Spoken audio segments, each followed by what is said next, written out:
সেই স্বয়ং বিষ্ণু শিবের যে দ্বাদশ লিঙ্গ দিলেন, যেখানে আমরা সত্তা সেখানে যেতে পারি না, তাই তারই লিঙ্গ স্বরূপ আমরা বিভিন্ন লিঙ্গর মধ্যে আমরা পূজা করি, যেখানে পূজা করলে পরে স্বয়ং দেবাদিদেব মহাদেব খুশি হন, জগতে ঝগড়া বিবাদ থাকে না। এবার ব্রহ্মা জিজ্ঞাসা করছেন বিষ্ণুকে, আচ্ছা তোমার কত সুন্দর দেহ, বিষ্ণুর দেহটা খুব সুন্দর না? প্রত্যেক ধ্যানের মধ্যে কিন্তু ধ্যান, যে আমরা দেবতাদের যে ধ্যান, এই ধ্যানের মধ্যে দেবতাদের সুন্দর রূপ আছে। যেমন বিষ্ণুর ধ্যানে যখন যাবেন, বলা হয়েছে ওম দেহ সদাস পিতৃমণ্ডল মধ্যবর্তী নারায়ণ সরসিজাসন সন্নিবেষ্ট কৌরবান মকর কুণ্ডল মান কিরীটিহারি বপুরুদিত শঙ্খচক্র।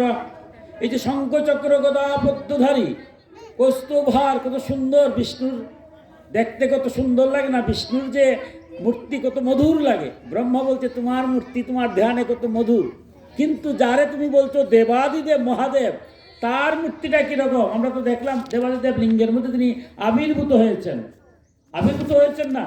তিনি কিরকম তার ধ্যানের মধ্যে আমরা পাই। ওম ধ্যান নিত্যং মহেশনং রজত কিরিণী বং চারু চন্দ্রাবতং সংরত্না কল্পজ্জ লংঘং পরশু মৃগো ভীতি অস্তং প্রসন্নম পদ্মাশিনং সমস্তাৎ স্তুত আমার গণৈভাগ্রকৃতিম ভাষণং বিশ্বদ্রং বিশ্বভূতং নিখিল ভোজহরম পঞ্চবক্রং ত্রিনেত্রম। তিনটা চোখ আছে, ঠিক আছে, কিন্তু ভস্য মাকা, অর্ধচন্দ্র দেওয়া, আবার তিলক দেওয়া, ব্যাঘ্র চর্ম পরিধান। কেন এরকম? এটা কিরকম লাগে না? শিবের যে মূর্তি আমরা দেখি, শিবের মূর্তির মধ্যে একটা ভয়ঙ্কর রূপ। ব্রহ্মা বলছেন কেন এরকম রূপ হবে কেন? এবার কি মধুর কথা, যে পুরাণগুলোর মধ্যে গল্পের মধ্য দিয়েই হাসিব পুরাণ এই কথোপকথন। বিষ্ণু বলছেন তাহলে তুমি জিজ্ঞাসা করো দেবাদিদেব মহাদেবকে যে উনার গায়ে কেন বস্য। উনি তো তিলকও দিয়েছেন, পরম বৈষ্ণব তিনি, দ্বাদশ বৈষ্ণব জন আছেন, এর মধ্যে পরম বৈষ্ণব হচ্ছেন শিব। আবার বৈষ্ণবেরও তো সুন্দর একটা চেহারা আছে। আমরা যে বৈষ্ণবের তারা একটা ড্রেস পরে না, কিন্তু মহাদিদেব পরম বৈষ্ণব হয়ে তার তো সেরকম সুন্দর ড্রেসটাও নাই, বস্য সমস্ত শরীরে বস্য। মানুষ মারা যাওয়ার পরে যে ছাই, ওই ছাইটাকে বলা হচ্ছে বস্য, এই বস্য মাখা। তুমি জিজ্ঞাসা করো কেন এইরকম? এবার ব্রহ্মা জিজ্ঞাসা করছেন, হে দেবাদিদেব তোমার এই বস্য মাখা কেন? তোমার এই সমস্ত শরীর বস্য মাখা, দেখলে কিরকম মনে হয়? তুমি তো লিঙ্গরূপে আবির্ভূত যখন হয়েছিলে, ঠিক আছে, তোমাকে দেখলে এমন ভয় লাগে না? পূজা করছি আমরা, ঠিক আছে, পূজা করলাম দ্বাদশ লিঙ্গ রূপে, কিন্তু তোমার এই বস্য মাখা রূপ দেখলে তো মানুষ ভয় পাবে। গলার মধ্যে সাপ, তারপর আবার অর্ধচন্দ্র, আবার তিলক আছে বৈষ্ণবীয়, এইরকম উদ্ভট কেন? রুদ্রাক্ষর গলাত মালা, তোমার এই তত্ত্ব বস্যটা একটু বলো, ধীরে ধীরে আমরা সবটাই জানবো। দেখুন এবার কি মধুর কথা দেবাদিদেব শিব বলছেন। দেখো এই সংসারে যখন একটা কল্প শেষ হয়, ধীরে ধীরে সৃষ্টি শুরু হয়। সৃষ্টির আদিতে স্বয়ং শ্রীহরি তিনটা ভাগে বিভক্ত হয়েছেন, ব্রহ্মা বিষ্ণু এবং মহেশ্বর, সৃষ্টি স্থিতি এবং লয়ের জন্য। ধীরে ধীরে দেবতাদের সৃষ্টি হবে, এরপরে মনুষ্য হবে, এরপরে 84 লক্ষ মধ্যে 80 লক্ষ ভুকজনী আছে, পশু পাখি কীট পতঙ্গ, এগুলো সৃষ্টি হবে। তো 80 লক্ষ ভাগ ভুকজনী কেন মুক্তি পাওয়া যায় না? মনুষ্য লোকে এসে মুক্তি পাওয়া যায়। মনুষ্য লোকের মধ্যে অনেক ভক্ত আছে যারা সত্য ত্রেতা দাপর কলি, এমনকি কলিকালে সব ধর্ম তা নয়, 4 ভাগের 3 ভাগ অধর্ম বলছে, 1 ভাগ ধর্ম। আপনারা যদি ধার্মিকরা না থাকতেন তাহলে কি আমার মতো অধর্মিকা আসতে পারতাম?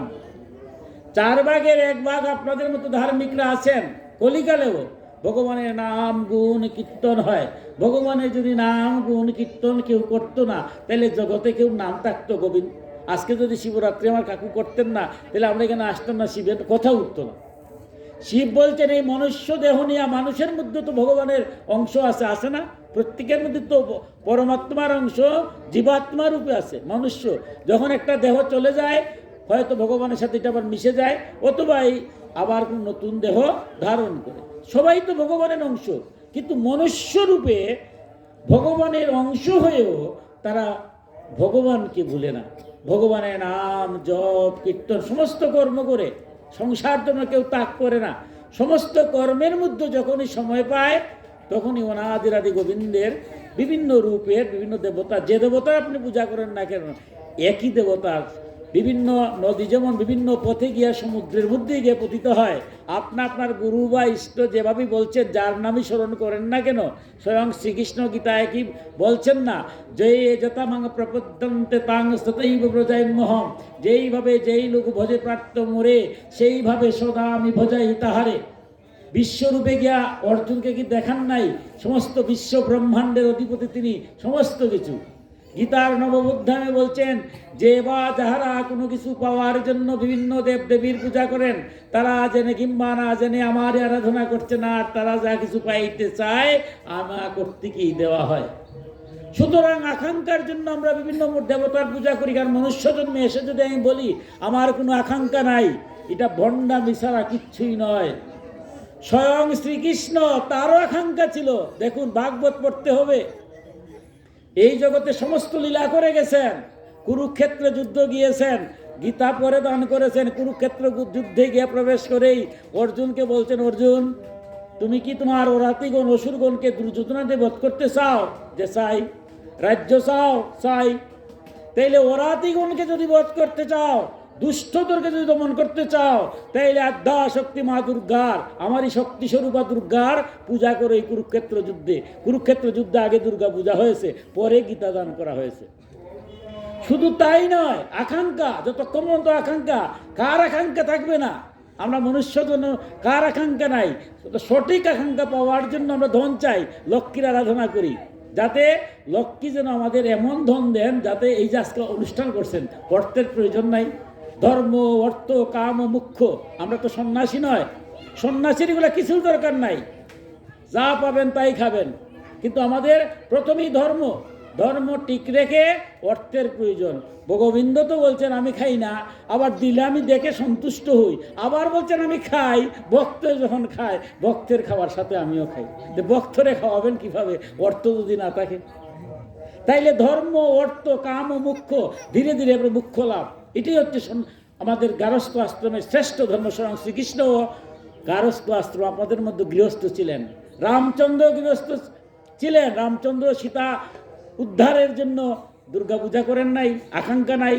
স্বয়ং শ্রীকৃষ্ণ পূর্ণ ব্রহ্ম, দেখুন তিনিও জগৎকে শিখাবার জন্য আপনাদের মতো গারস্থ আশ্রমে যারা আছেন তাদের জন্য তিনি বিবাহ করেছেন, সন্তানাদি পালন করেছেন, সমস্ত করেছেন। শুধু তাই না, যখন তিনি জরাসন্ধের ভয়ে, কংসের ভয়ে আর কোথাও থাকতে পারছেন না, তখন শেষ পর্যন্ত সমুদ্রদেবকে বলছেন যে তুমি একটু সমুদ্রের মাঝে একটু জায়গা দাও, যাতে করে অন্তত ওকে মনুষ্য জন্ম নিয়ে আইছি, আমার তো অনেক লীলা বাকি আছে, বাকি লীলাটা এই সমুদ্রের মাঝখানে একটা বড় আরাধ্য রাজপ্রসাদ মানে এখানে রাজত্ব করব।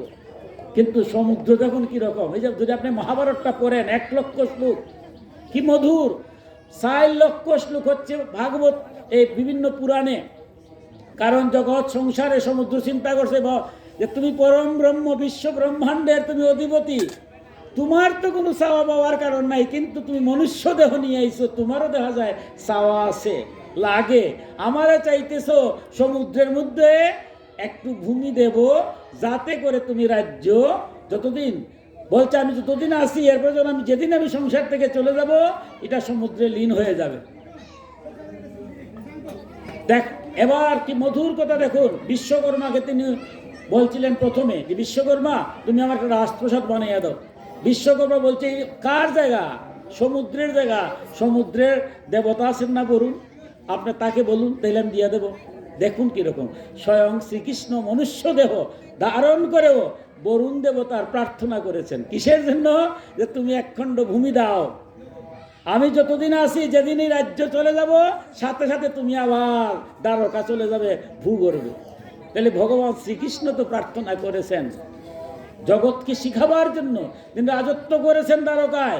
যেদিন শ্রীকৃষ্ণ ওই ধরা থেকে চলে যান, সাথে সাথে আবার সমুদ্র গহীনে দ্বারকা চলে গেছে। এখন আমরা প্রমাণ পাওয়া গেছে যে না, সমুদ্রের নিচে দ্বারকা আছে। তাই এই সংসারে আমরা চাই না, এই কথাটা বলা ঠিক হবে না।